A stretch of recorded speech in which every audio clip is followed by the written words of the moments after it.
de jeunes APS, en collaboration avec la FNK, peut vous présenter une série de reportages portant sur les violences que les jeunes filles guinéennes subissent du jour au lendemain. Cette deuxième pièce sera basée sur le mariage d'enfants, qui est le mariage sous l'âge de 18 ans. Vous ne serez pas sans savoir que de nos jours, au moins 19,8% des jeunes filles guinéennes subissent le mariage d'enfants. Suivez avec nous l'histoire de ces jeunes filles et vous verrez les méfaits du mariage d'enfants. J'ai une amie, une meilleure amie. Elle s'est mariée à l'âge de 13 ans, 13-14. Et comme ça, elle ne voulait pas du mec, mais la famille. Ses parents ont peur pour ne pas qu'elle tombe enceinte des petits garçons du quartier. Donc ils l'ont donnée en mariage. Et c'est comme ça, elle a eu des enfants, mais pas elle-même. L'opération. Et jusqu'à présent, elle est chez son mari, elle a abandonné les études. Donc elle vit à la maison là-bas avec ses enfants. Maintenant, elle a 16 ans. À quel âge est-ce qu'elle a abandonné ses études? Quand elle s'est mariée et tout. Donc à 13 ans? Ah oui. Elle a abandonné l'école.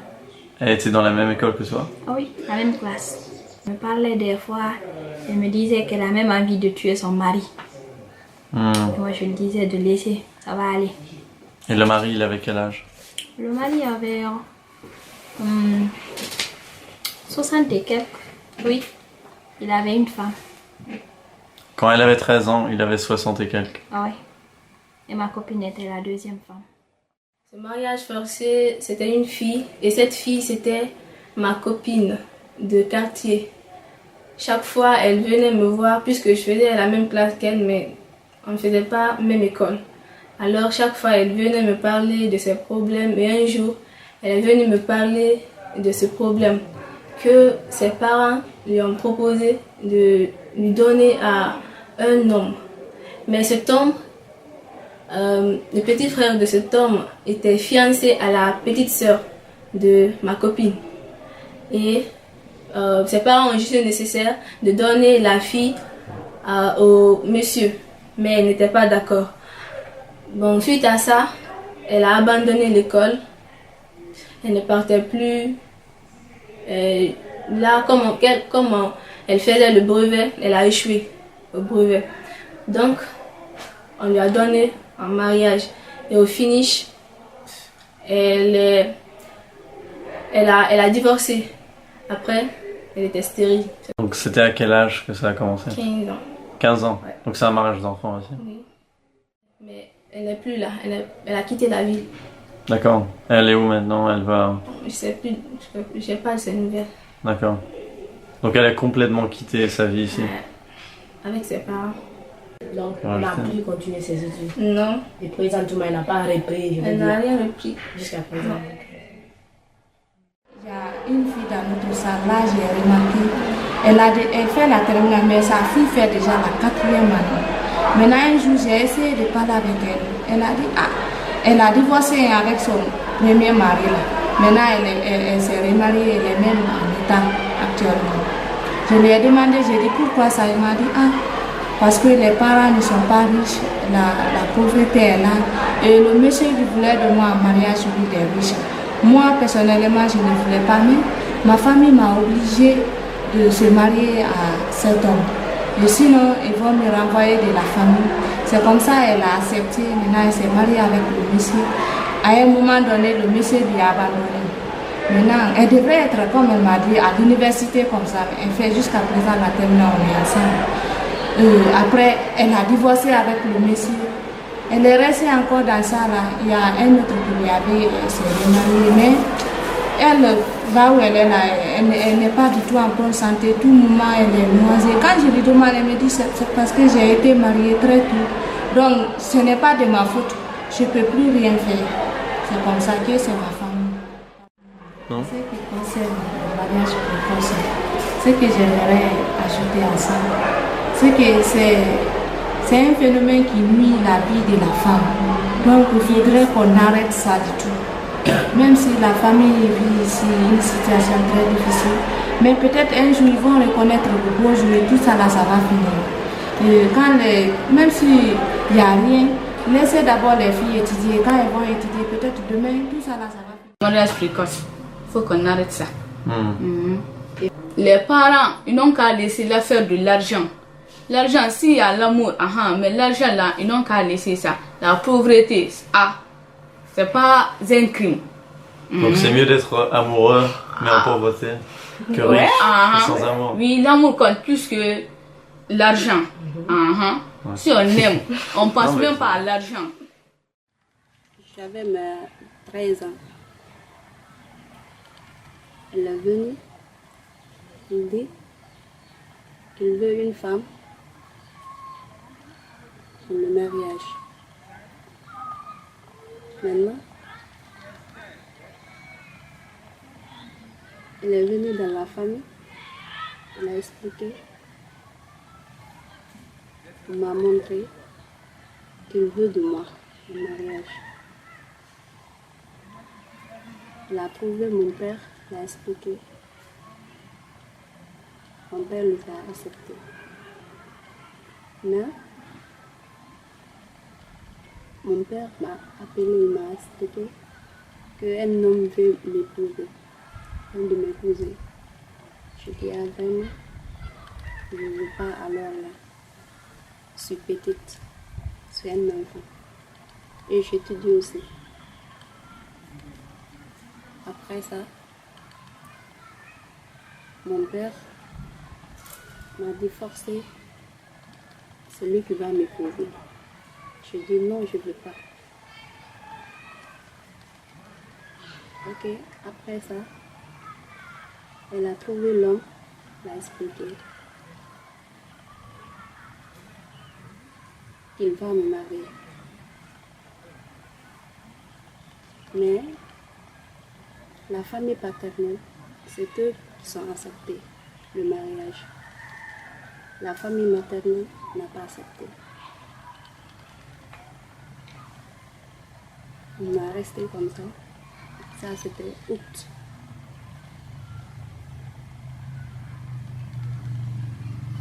Août. Le 15. Il s'est retourné à Sierra Leone. Comme il s'est retourné, après ça, une semaine, sa famille nous a appelés, soit disant que la famille a accepté le mariage.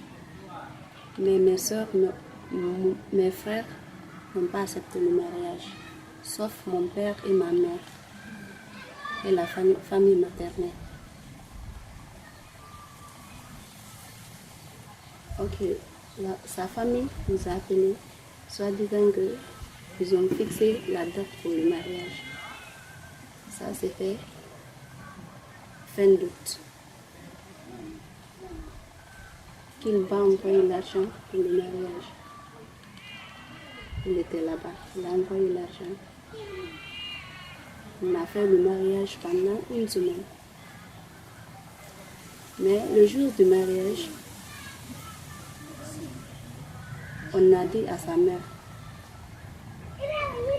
que je dois étudier quand je pars là-bas. Après ça, j'ai été là-bas. On a resté pour 4 mois. L'ouverture maintenant des écoles.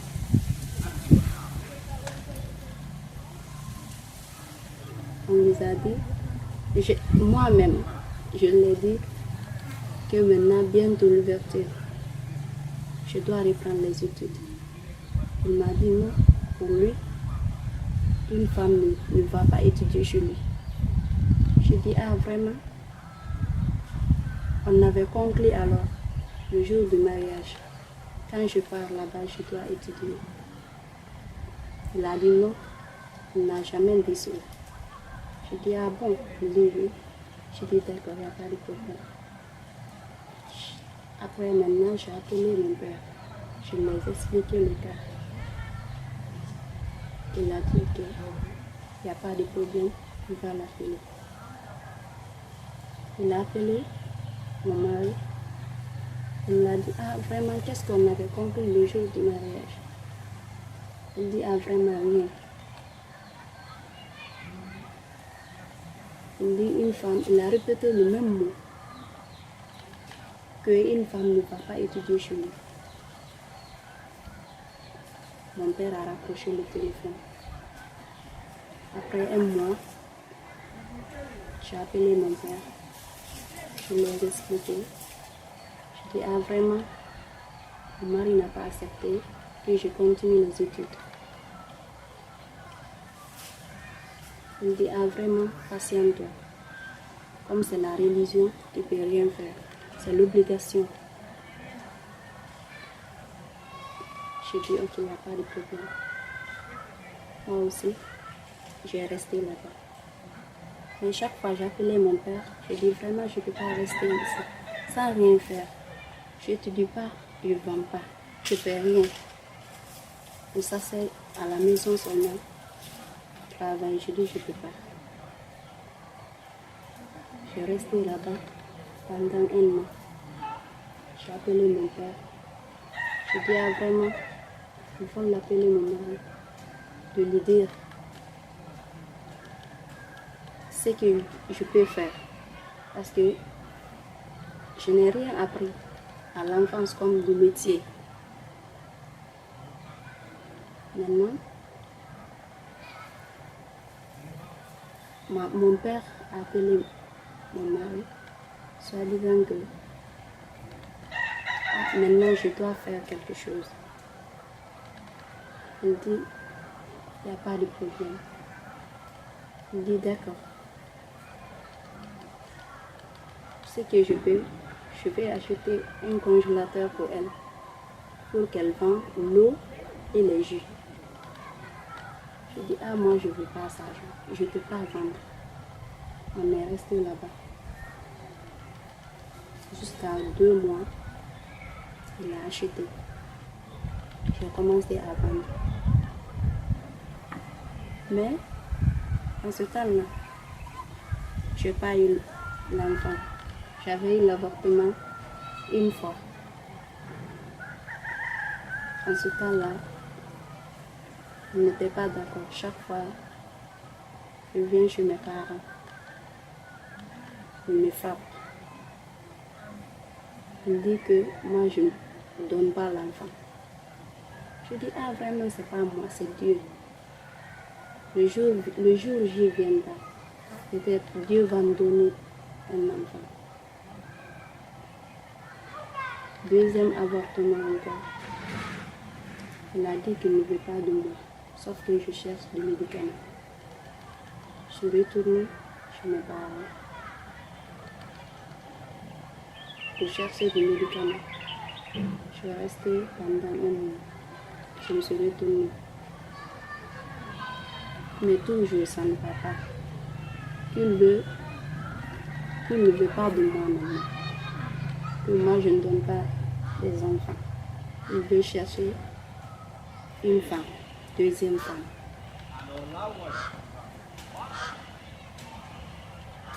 Mais quand il cherchera une autre, sauf que je quitte, il ne veut pas de moi. Comme j'ai de malchance, tout ça, là, il dit des choses. Quand il sort le matin, sauf à 1h, 2h qu'il se retourne. Je dis maintenant, quand il vient, il tape la porte. Je dis, tu ne rentres pas. Quand je le dis, j'ouvre la porte, il me prend, il me frappe. Tout ça l'a acheté là-bas pendant 3 ans. J'ai décidé, mon père était décédé. Je suis revenue chez mes parents. Il est venu lui-même pour saluer. Il a dit, ah, vraiment, je peux rester ici d'abord chez mes parents. Moi, je ne savais même pas qu'il voulait épouser parce qu'il m'avait dit Il est sous cette préparation. Il s'est retourné. Je suis revenue chez mes parents en 2012. Fin 2012-2013. Je suis revenue. Après, j'ai entendu qu'il a épousé une femme. Moi aussi, j'ai resté chez mes parents.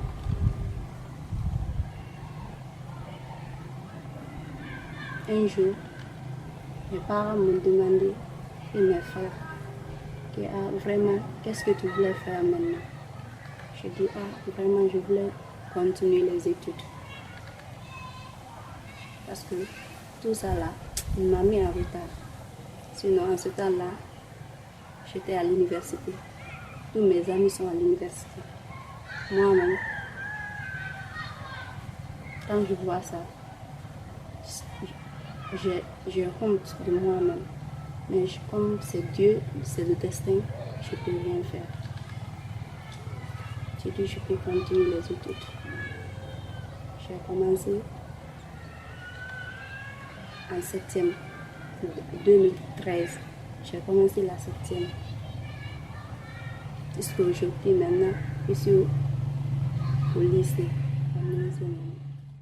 Donc combien d'années est-ce que tu as perdu à cause de ça? Donc de scolaire, année scolaire. Je peux dire 4 ans. 4 ans, d'accord. D'accord. De 2008, 2012. On se débrouille quand même. Alors là, je vends. Je vends pour payer les frais de scolarité à l'école. Que voudrais-tu dire à une fille de maintenant, de 13 ans, de 7 ans, où ses parents lui disent qu'elle doit se marier? Que voudrais-tu lui dire, si tu pourrais lui dire quelque chose? Vraiment, ce que je peux dire, les parents qui font cela, qui donnent leur fille en mariage sans qu'ils n'ont pas l'âge de se marier, c'est risqué. C'est risquant. Parce qu'actuellement, si une femme n'a pas étudié, son mari ne va pas le considérer. Même les gens ne peuvent pas te considérer. Il faut tout le monde, je donne le conseil de ne pas donner leurs enfants en mariage sans qu'ils n'aient pas l'âge de 18 ans. L'âge de 18 ans et de quelques. Comme vous avez pu témoigner, la vie de ces filles a été bouleversée complètement par cet acte qui est interdit par l'Organisation des Nations Unies. Pour cela, nous lançons un appel à toutes ces filles qui sont en train de traverser ces mêmes difficultés, à faire un appel à la FMK et aux autres institutions de protection d'enfants. Merci de nous avoir rejoints et suivez-nous sur notre page Facebook, YouTube et Twitter et sur notre site web enfandiguinée.org. Rendez-vous dans quelques jours pour le prochain reportage. Merci.